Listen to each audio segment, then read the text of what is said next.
안녕하세요. 맥키네 지혜투자 클럽입니다. HLB 5회 나왔죠. 공시가 200억 규모의 전환사채 발행 결정 공시가 나왔습니다.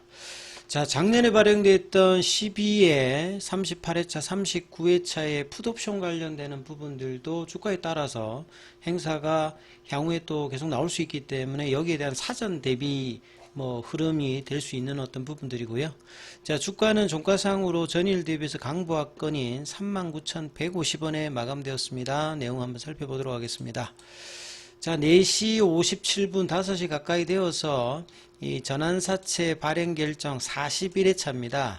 이 40회차는 HLB 진양군 회장뿐만 아니라 이제 계열사들이 참여해서 전환사채 발행으로 이 8회차, 39회차 관련되는 부분에 이 풋옵션 대비 관련되는 부분의 내용, 부분에 사전적으로 유동성 확보 차원에서 진행되었는데요.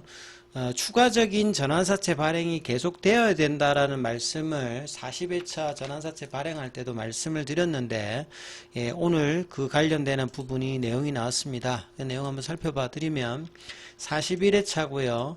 무기명, 그러니까 채권의 표명에 대상자 이름이 없고 회사가 이 관련돼서 보증을 해주지 않고 특정한 개인이나 기관을 지정한 게 사모죠. 주식으로 전환할 수 있는 채권, 만기는 3년 정도입니다. 200억 정도 규모고요. 자금 조달의 목적은 보통 이제 시설 자금이나 영업 양수 자금이 되었을 때는 기업 가치에 도움이 될 수 있는 자금 조달이고, 운영 자금이라고 하는 부분들은 인건비라든지 이제 쓰는 돈으로 대부분 나간다라고 보시면 되겠죠. 그래서 사채의 표면 이자율은 쿠폰 레이트는 1이고 만기가 보통 3년이니까 중간에 이제 쿠폰 레이트로 나가는 거 제외하고 복리로 만기가 되면 4%를 주는 겁니다. 그래서 3년 만기니까 28년도 10월 1일이라고 보시면 될 것 같고요. 이자지급 원금 상환 관련되는 부분 앞서서 설명을 드리고, 사채 발행은 3호입니다. 그리고 전환가액은 38,800원입니다. 현재가 수준하고 그렇게 차이가 없는 부분이죠. 그래서 이 부분들이 이제 리픽싱 관련되는 부분의 내용이 이제 어떻게 되어 있는지, 최근에 이제 40회차 같은 경우 리픽싱 되었을 때 최저 한도가 29,000원대거든요. 그러니까 한 3만원대, 2만원대 후반, 여기가 사채 발행권자 회사가 볼 때의 어떤 저가 수준이다, 이렇게 이해하시면 될 것 같습니다. 자, 그래서 최저 조정 가액은 여기는 40회차보다 좀 더 낮습니다. 27,000원대다. 그리고 27,000원대까지 하향 리피싱이 되게 되고, 이제 발행 시에는 38,000원대 이렇게 보시면 될 것 같고요. 납입일은 10월 1일입니다. 그러니까 10월 1일에 돈이 200억이 들어오는지를 투자자분들은 확인해야 되겠고요. 자금이 들어온다는 부분에서는 긍정적인 부분들이고, 오버행 이슈가 또 이제 되는 부분들에 대해서는 물량 관련되는 부분은 늘어나는 게 장기적으로 또 영향을 주는 부분이다, 이렇게 보시면 될 것 같습니다. 그리고 풋옵션 관련되는 여기는 이제 2027년도부터 있는 거니까 단기적으로 지금 현재 영향을 주는 건 아니고요. 자, 어떤 사람들한테 사채 발행하느냐? HLB 같은 경우에는 이제 전환사채나 BW 많이 발행하잖아요. 그러다 보니까 이제 기존에 새로운 어떤 사람보다는 늘 투자하는 사람들 대상으로 계속 이제 채권 발행 관련되는 부분이 이어지고 있는데요. 이 K바이오 4호 같은 경우는 1호 같은 경우에는 이제 올해 이노베이션 투자에 들어간 적이 있습니다. 그 다음에 한국투자증권 같은 경우에는 2023년도, 2025년도에도 지속적으로 HLB 그룹 쪽의 자금 조달에 참여한 바가 있습니다. 그래서 여기는 한 10억 정도. 그 다음에 오름정보통신 같은 경우에도 바이오스텝에 한 60억 정도, 올 달에 투자한 바가 있고, 이번에 20억 정도 들어오고, JS 같은 경우에도 이제 과거에 HLB 생명과학 쪽에 15억 정도 투자를 할 때도 사채 이 관련되는 발행 대상자에 들어가 있는 부분들이 있습니다. 그리고 이제 여기는 좀 확인이 안 되고요. 그 다음에 송정현 씨, 이분도 기존에 HLB 쪽에 이제 투자 대상자의 이름이 올라와 있는 분이고요. 예, 김기용님은 좀 안 보이고, 명재걸 같은 경우는 이분 같은 경우에도 뭐 파나진 쪽에 뭐 투자를 한 바가 있습니다. 사채 쪽에. 그 다음에 뭐 이강호 씨 같은 경우도 그렇고, 강선아 씨 같은 경우에도 작년도에 이제 이 전환사채에 투자를 한 바가 있습니다. 그 다음에 이제 뭐 박주철 씨 같은 경우에도 HLB 쪽에 투자를 계속 해왔던 분이고요. 예, 김문경 씨 같은 경우에도 뭐 HLB 이노베이션에도 뭐 투자를 한 바가 있고요. 그리고 이제 뭐 이다빈, 그 다음에 이재찬, 여기는 이제 지금 파악이 안 되고, 그러니까 대부분은 기존의 HLB 쪽의 자금 조달에 항상 관여해서 뭐 성과를 나름 뭐 거두고 있는 분들을 대상으로 계속 이제 사채 발행을 하고 있는 부분인데, 그러니까 이런 부분들도 나름 이제 뭐 유상증자라든지 그 공모 형태로 하지 않았을 때 이런 사채 대상자들의 어떤 이 관계에 관련되는 릴레이션십이 상당히 뭐 안정적이기 때문에 이렇게 자금 조달할 수 있다. 그럼 이런 부분들이 뭐 주가에는 일단 긍정적으로 옷장에는 좀 반영을 했다. 이렇게 좀 볼 수가 있습니다. 자, 그리고 오늘 공매도 쪽 같은 경우에는 거래는 어제보다 다시 더 줄었죠. 예, 47만 주대였고 오늘은 공매도가 그렇게 크진 않았습니다.